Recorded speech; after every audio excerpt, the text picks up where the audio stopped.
ठीक आहे, आपण ध्रुवाच्या कथेकडे वळू.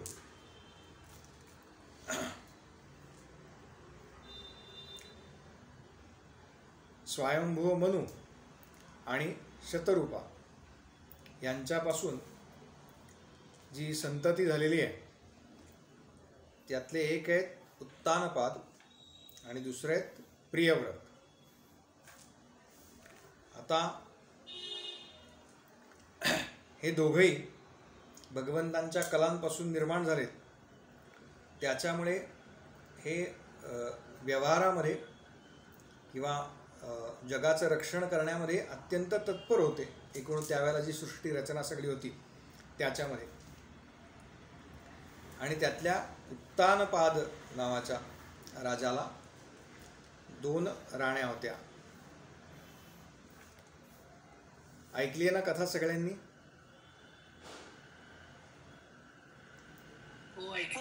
हा, सांगा नाव. सुरुची आणि सुनीती हा, या 2 राण्या होत्या. बरोबर. उत्तानपाद नावाचा राजा होता, त्याला 2 राण्या होत्या, एक आवडती आणि एक नावडती. आपण लहानपणी सगळ्यांनी ऐकली बरं काही कथा. म्हणजे इतकी आपल्या मनावरती ठसली आहे ना एका अर्थाने. अनेकांनी कदाचित आपापल्या लहान वयामध्ये ती ऐकली असेल, शाळेत कधीतरी सांगितली असेल. आजीने सांगितले. आजी. हां, बघा त्यावेळेला संस्काराचं माध्यम फार जबरदस्त होतं. आपलं आजी हे संस्काराचं माध्यम असतं बरं का फार. आजी आजोबा जे सांगतात ना, म्हणजे आई वडील जे संस्कार करतात. जरा म्यूट करा. आता सुरू म्हटलं आजीचं अजिबात ऐकायचं. म्यूट करा.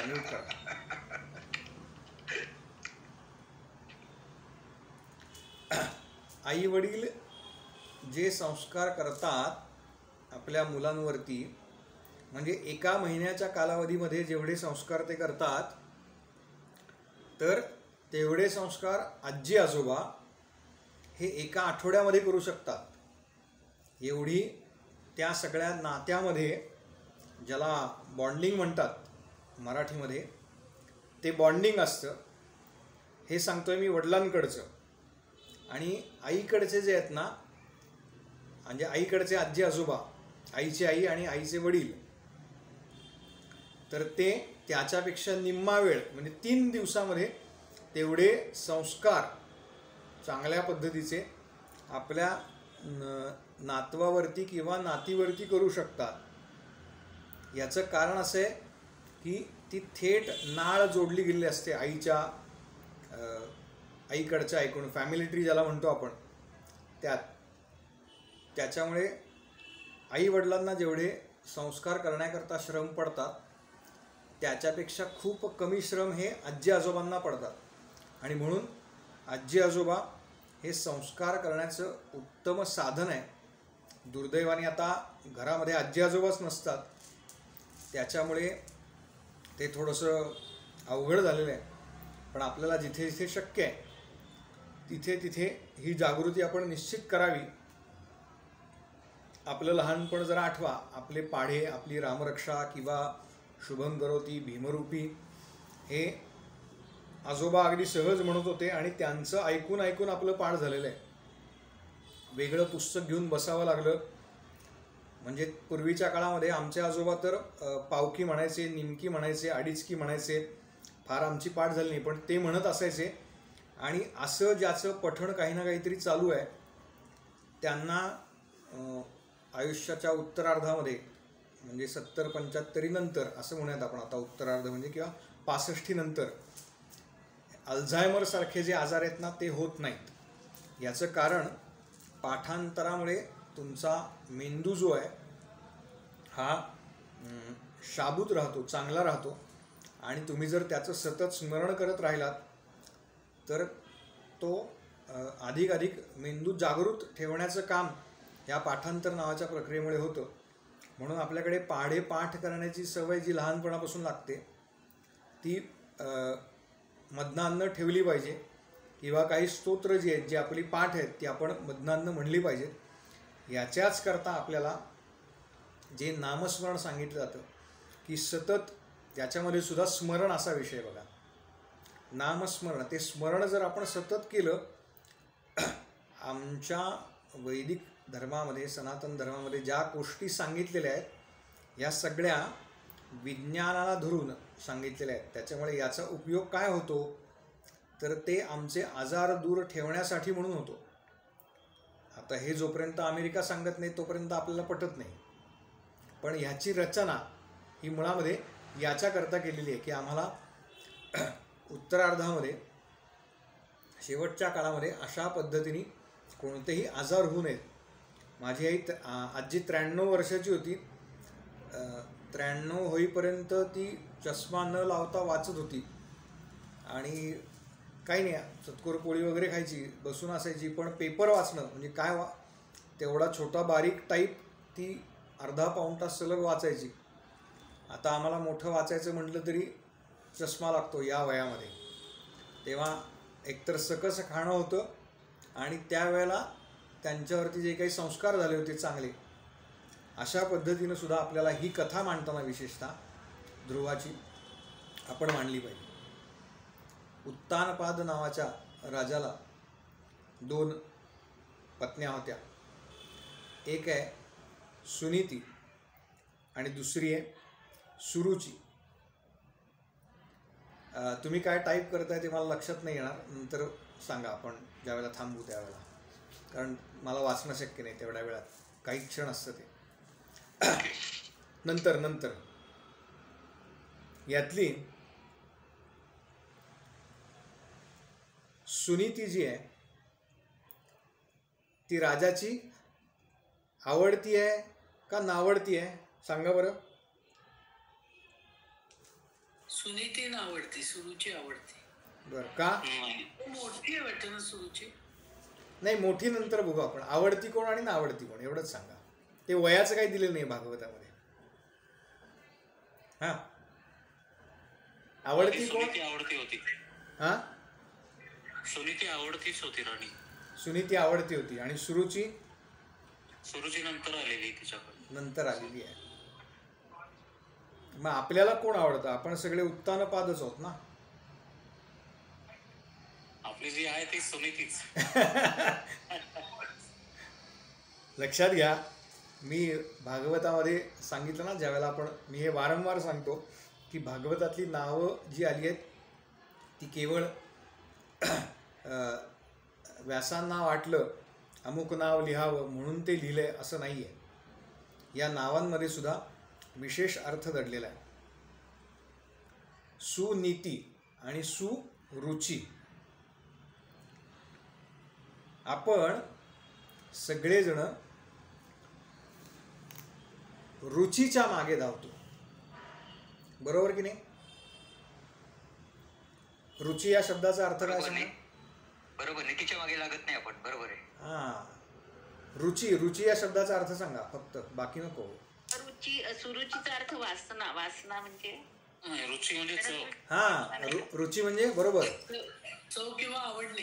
रुची म्हणजे ह्याच्यात मला रुची आहे असं आपण. हा, रुची म्हणजे चव किंवा आवडणे. मग आपल्याला काय आवडतं सांगा बरं? आपल्याला छान चायनीज खायला आवडतं, हो की नाही? हा, टोमॅटो शिरा आवडतो, टोमॅटो सॉस खायला आवडतो, त्याच्यानंतर ते लोणचं आवडतं त्या शिऱ्याबरोबर खायला, मिरचीचं हिरव्या किंवा लिंबाचं लोणचं आवडतं. का आवडतं?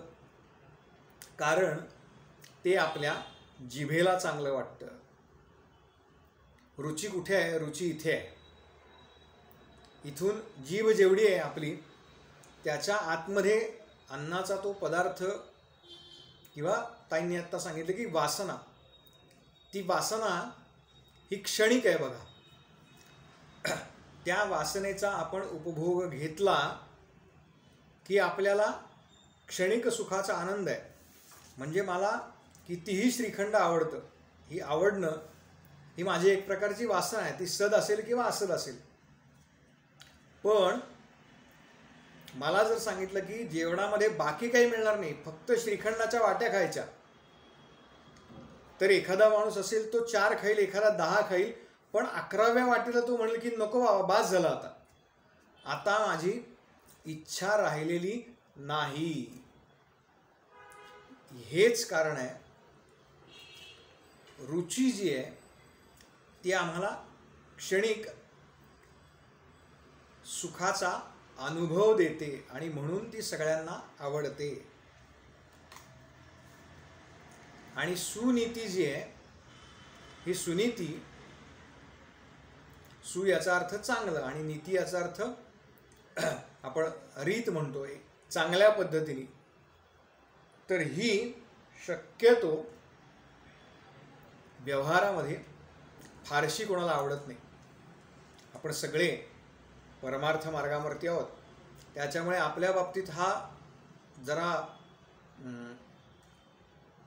म्हणजे आपल्याला नीती आवडते, आपल्याला चांगलं वागायला आवडतं म्हणून आपण या मार्गावरती आहोत. आपल्या हातून कुणाचं वाईट घडू नये आणि कुणाचं आपण वाईट करू नये असं आपल्याला वाटतं तरी किमान.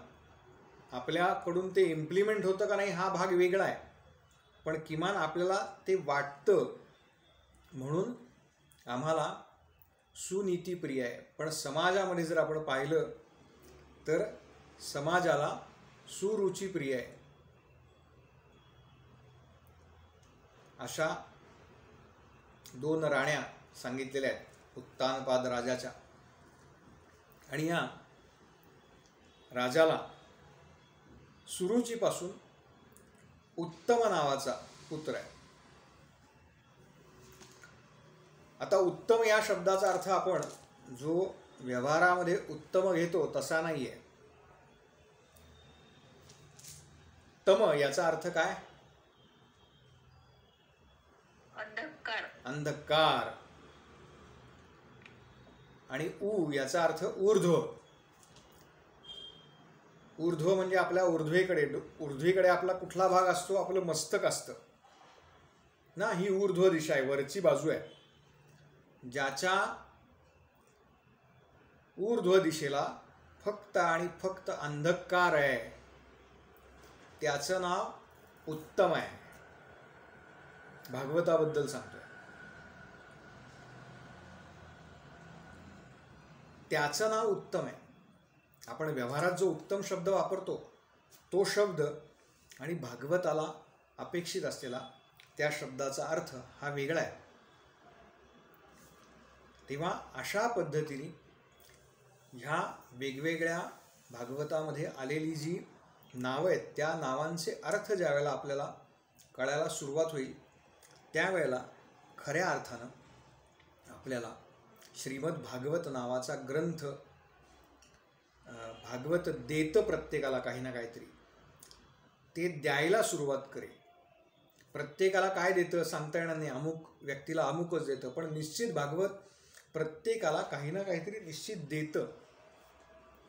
ही देण्याची प्रक्रिया भागवताची केव्हा चालू होईल? जेव्हा आपण त्यातल्या ज्या कथा आहेत त्यातले जे शब्द आहेत त्याचा योग्य अनुवाद करू आणि तो अनुवाद आपल्या पारमार्थिक प्रगती करता म्हणून वापरू. त्यावेळेला भागवत आपल्याला त्याचा प्रसाद दिल्याशिवाय राहणार नाही. असा उत्तम नावाचा पुत्र. असं सांगतात की हा राजाच्या कथा आपल्या सगळ्यांना माहिती आहे. राजाच्या मांडीवरती बसला होता उत्तम आणि सुनीतीचा मुलगा ज्याचं नाव ध्रुव आहे. हा खेळता खेळता काही ठिकाणी असं सांगतात की ही सुनीती जी आहे ती राजवाड्याच्या बाहेर राहते. तिला एक वेगळी झोपडी बांधून दिली किंवा एका खोलीसारखं बांधून दिले. तिथे ध्रुव आणि सुनीती राहत आहेत आणि महालामध्ये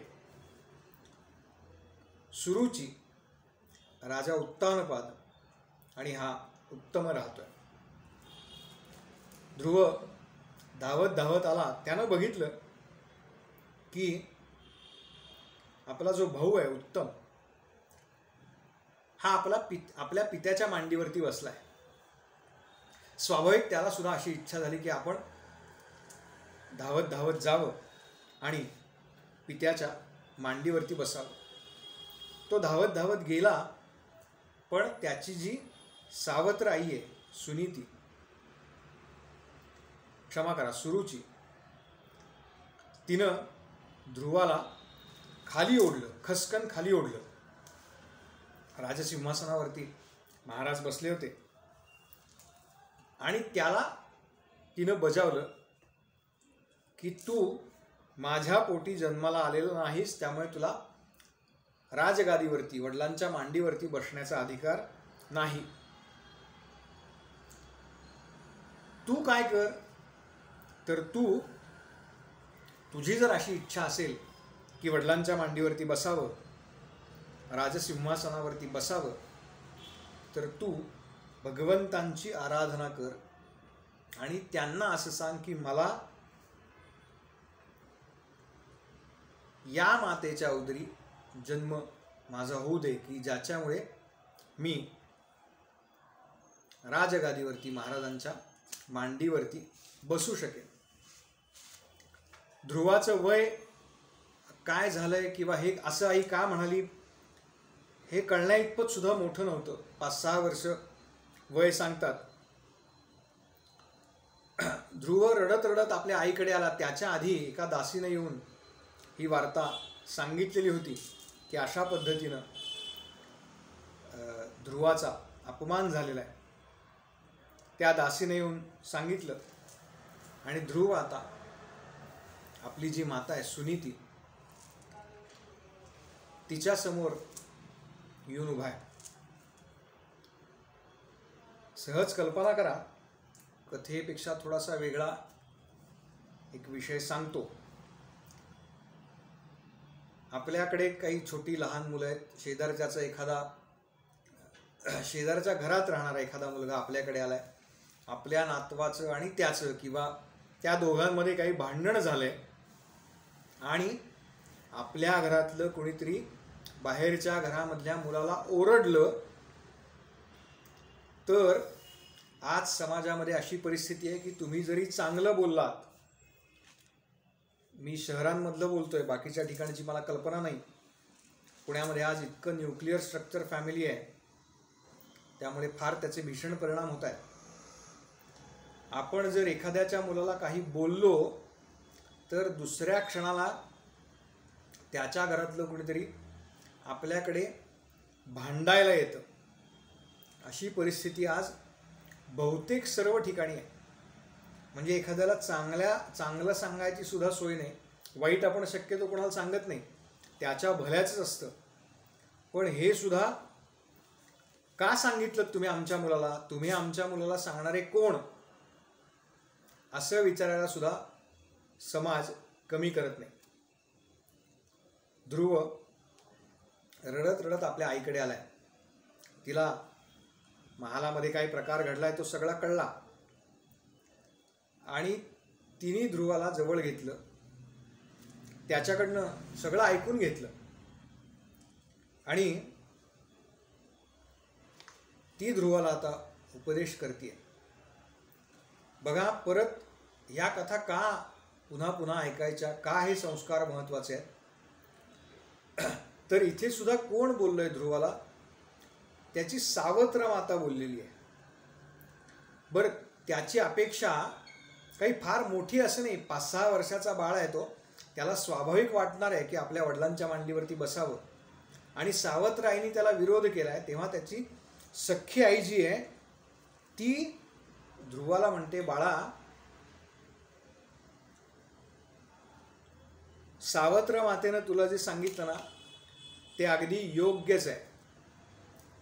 तू काय कर, तुला जर राजपुत्राप्रमाणे त्या सिंहासनावरती बसण्याची इच्छा असेल तर तू तुझ्या त्या मातेचं ऐक बरं का. तिनं काय सांगितलंय की तू भगवंतांची आराधना कर. अरे, भगवंत असे आहेत की जे कोणाचीही इच्छा अपूर्ण ठेवत नाहीत. तेव्हा त्या भगवंतांची तू आराधना कर आणि त्यांच्याकडनं तुला हे श्रेष्ठ असं पद प्राप्त होईल, ते तू त्यांच्याकडनं मागून घे.